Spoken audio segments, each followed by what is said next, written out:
Parce que si vous venez, bon, vous parlez du dialogue, l'importance du dialogue. Donc moi je pense que si on veut vraiment faire un vrai dialogue, il faut réellement dire aux gens qu'est-ce qu'on pense vraiment, qu'est-ce qu'on croit vraiment. Vous comprenez ce que je dis? Si je vais à l'église, est-ce que le prêtre va me dire, ah, tu n'as pas fait ta communion, tu n'as pas fait ton baptême, tu n'as pas, par exemple, cru en l'infaillibilité du pape, ou tu n'as pas cru en l'église catholique, donc vous n'êtes pas croyant. Le prêtre ne va pas nous dire ça, par politesse peut-être, ou je ne sais pas, par diplomatie. Mais nous, en tant que musulmans, je pense que c'est de notre devoir d'expliquer aux chrétiens nos différences. Qu'est-ce qui nous sépare? Et si on comprend réellement la base de nos différences et les raisons de nos différences, je pense qu'après on va être capable réellement de faire une démarche sincère et de revenir à la vérité si elle existe. Et je crois qu'elle existe. Donc c'est seulement ça que je veux dire.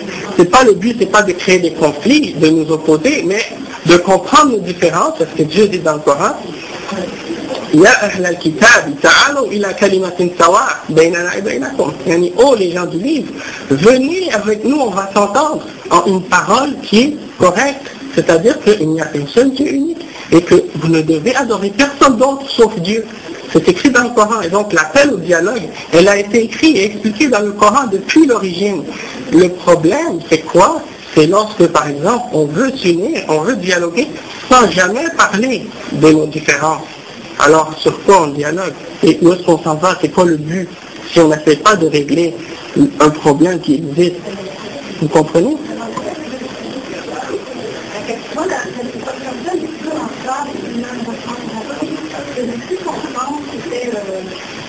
Pour dialoguer ou se rencontrer, quand mon frère est intervenu, quand j'ai compris que je pense que c'est extrêmement important pour une collection.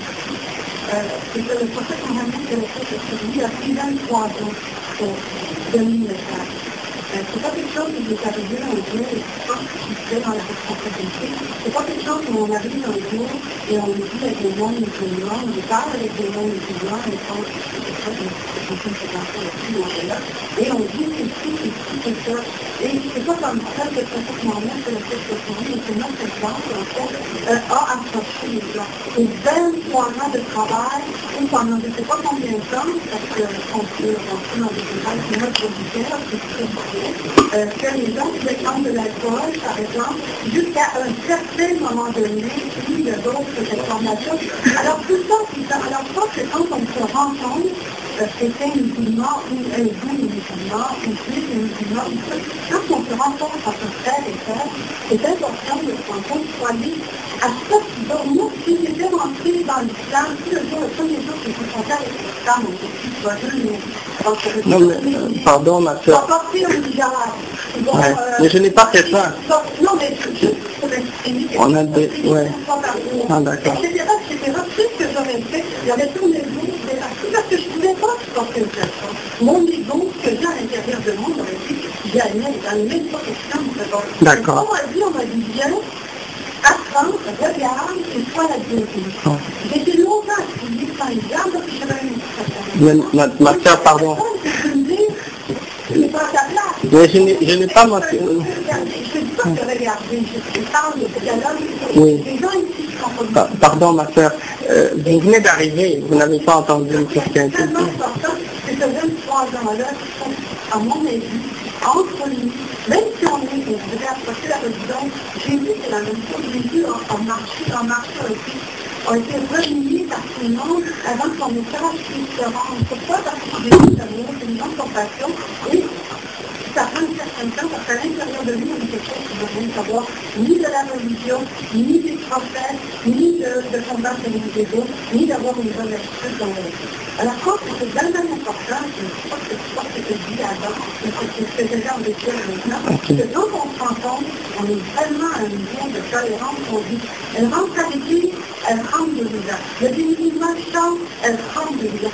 Et un jour, petit à petit, peut-être pendant une soirée, peut-être pendant toute une vie, ou à un moment donné, on ne peut pas poursuivre.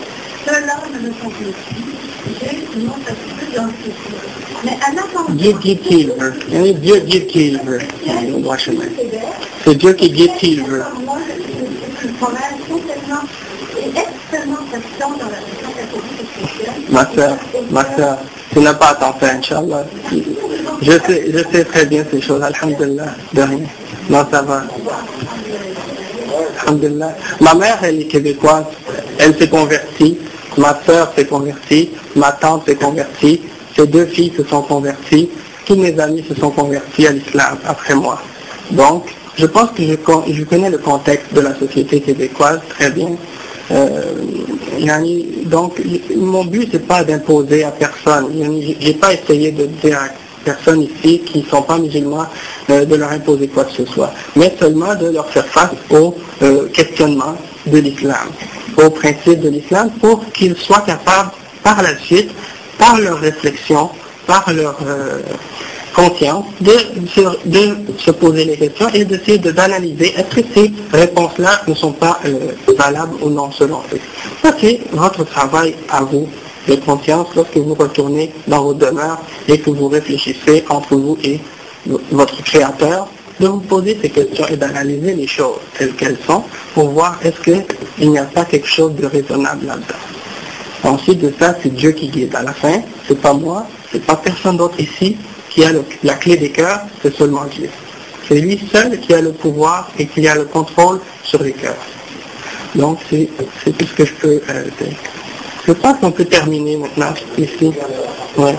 On va terminer maintenant. Puis donc ça m'a fait plaisir de vous rencontrer. Je m'excuse si j'ai choqué ou offensé quelques personnes par mes propos, parce que bon, bien entendu, pas tout le monde est d'accord, mais je pense que justement ça nous montre que si on veut vraiment être unis, on doit mettre le doigt là où ça fait mal des fois.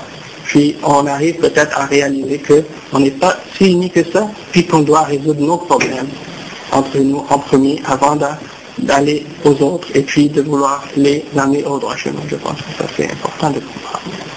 Si vous avez une question encore, vous aviez levé le doigt une fois, mais je ne sais pas. Ah d'accord. Le GIA, d'accord. Ouais. D'accord. Parfait. Ouais. Ok, je vous remercie d'être aujourd'hui ici. Puis encore une fois, je m'excuse pour si je vous ai offensé en quoi que ce soit de mes propos. Puis en tout cas, j'espère que vous avez eu une bonne expérience ici. Et puis que vous allez revenir une autre fois.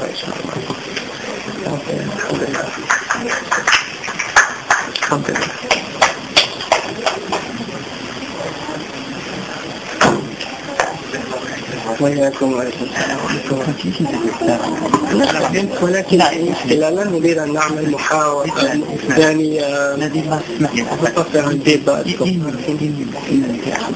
على ذكر محاولة عن السجود والركوع لله